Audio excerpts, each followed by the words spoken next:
And 5, 4, 3. Welcome to PeaceKeeper Reaction. My name is Nathan. Thank you so much for joining us today, you guys. It's a very special episode. We're going to be diving back into Swedish war and history influenced metal band Sabaton. We're going to be checking out another one of their animated music videos for the song Night Witches, which came as a request. So I'm very excited. This band is so great. The stories are so interesting. And as someone who knows not much about history, it is so fascinating to hear these stories and these tales that I did not know about. Like that last story, No Bullets Fly, where the German plane escorted the UK bomber out of harm's way, is just such a fascinating story that I had no idea about. So I'm very excited about this. Night Witches, I don't know. I didn't look into the story at all. I kind of wanted to react to it live as we check it out, because in these animated story videos, they do tend to tell the story. That's why they're called story videos, I guess. Duh! But yeah, so let's do that. Let's have a shot. I've got some Salmiakki vodka left over from Eurovision, where sadly Finland lost out to Sweden.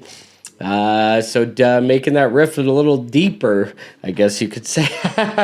But hergele gurgele, you guys. All right, so let's do this. Let's dive right in. Sabaton, Night Witches on PeaceKeeper. The Germans are resting behind the lines of the Eastern Front, their tents in neat rows. All is in order in the quiet and still of the night. It's cold, and the winter snow crunches under the jackboot of a guard. Looking up into the sky, the snow starts to drift down. It's peaceful here. Was that a noise from the sky? No, it's just the wind. Suddenly, piercing the still of the night, there's an otherworldly scream and a whoosh as a dark form speeds by.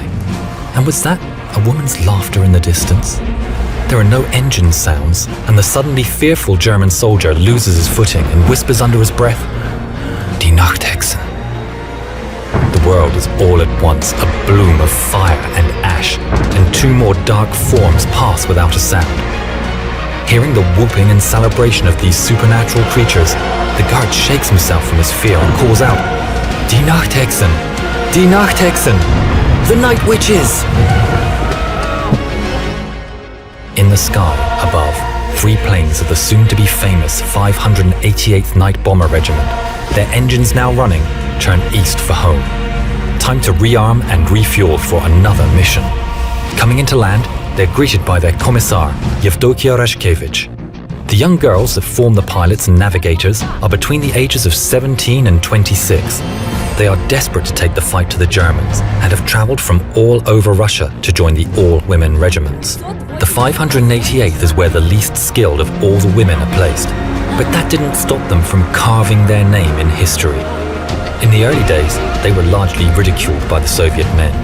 Given men's uniforms that were too big and shoes all of the same size, the women did the best they could with the clothes, making them fit with belts or filling the large men's shoes with stuffing. The equipment they were given was woefully out of date. The Polikarpov PO2 was a 2-man trainer, underpowered and made of cloth and wood. These old string bags were nicknamed crop dusters, or even worse, sewing machines due to the noise their tiny engines made. But the women of the 588th ignored the taunts, and despite the odds, turned the plane's shortcomings to their advantage. The planes at maximum speeds were far below the stall speeds of any of the German fighters. Giving them a tight turning circle, they were almost impossible to hit. They were susceptible to small arms fire and anti-aircraft guns, so their strategy was to attack in threes, with a navigator in each plane. At her signal, the pilot would cut the engines and swoop in slowly, silently, dropping their bombs, dealing death from above. Unexpected, undetected, stealth perfected. If necessary, the other 2 would draw fire from the fighters or from the ground. They slept during the day and rose at dusk to take their vengeance on the invaders. This unnatural bravery and their stealth tactics earned them their title, the Night Witches. The German ace Johannes Steinhoff said, "We simply couldn't grasp that the Soviet airmen that caused us the greatest trouble were in fact women. These women feared nothing."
"32 women, both pilots and navigators, never came home. The 588th became highly decorated and respected, flying more than 23,000 sorties, dropping over 3,000 tons of bombs. 23 Night Witches were awarded the Hero of the Soviet Union, although they were disbanded just 6 months after the war and not allowed to fly in the victory parade, given their planes were so slow. From 1956, after she retired from active service, their commissar Yevdokia Rajkevich took it upon herself to find the site of every single one of her girls that was downed, to mark the place and to pay her respects to each one of the incredibly brave Night Witches.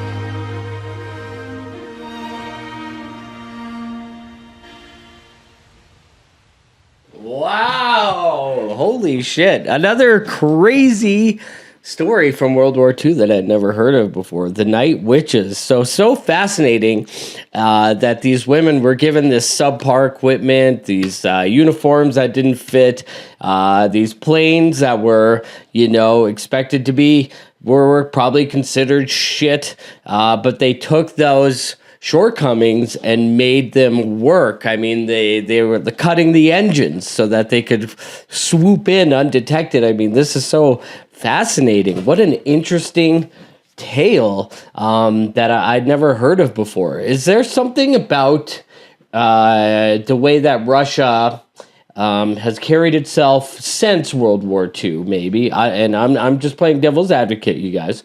that it gives them like we don't want to honor their contribution to World War II as much because of like the way that they act nowadays, for example, right? Is there something to that? Are people kind of less inclined to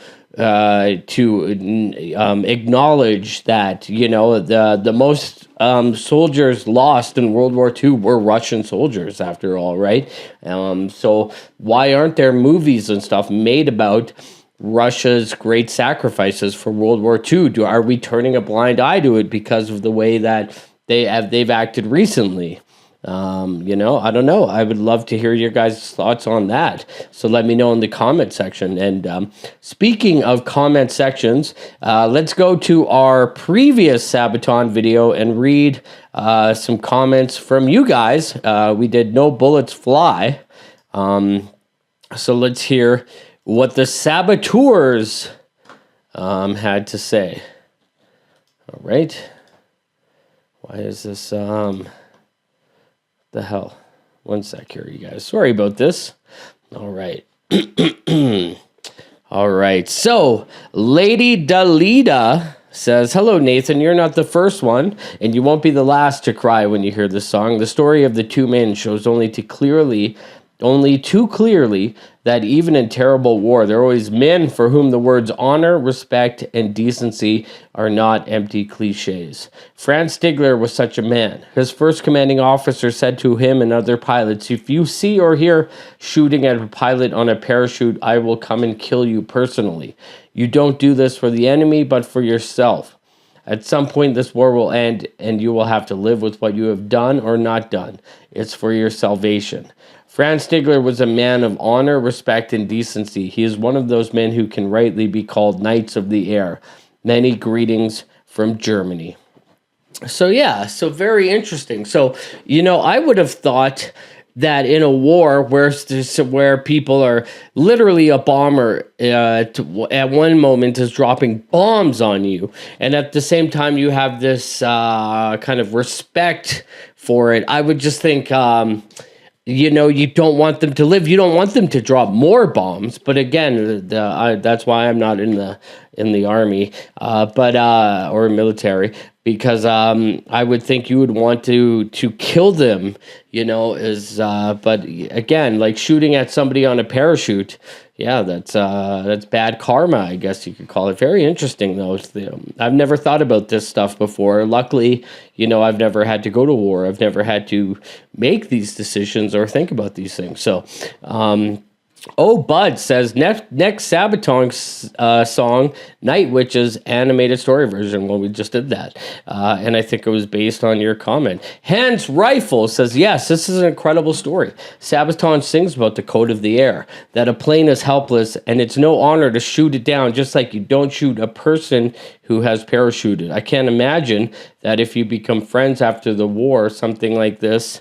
PeaceKeeper from the Swedes, please check out the Hives bogus operandi. So that's funny. Okay, so the Hives, you know, I love the Hives, Walk Idiot Walk, right? The Hives were very popular in like the 2000s, early 2000s. So I'm going to put this on my list, Hans, just for you. So, because I would like to see what they're up to. And hate to say I told you so. Do you guys remember that? I love that song back in the day. And they even had a cover of, I think it was a Rolling Stones song. I forget. Anyways, Jody Hickman.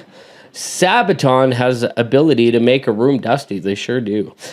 Bones says, this is Sabaton, and they can mess with you. Megadog555 says, does it to me too, bro. They are my fave band. Night Witches and Lady of the Dark animated story videos can break you 3 times. LOL. I tear up every time there's a Red Baron one too. All right. M says, crying and showing emotion isn't a weakness.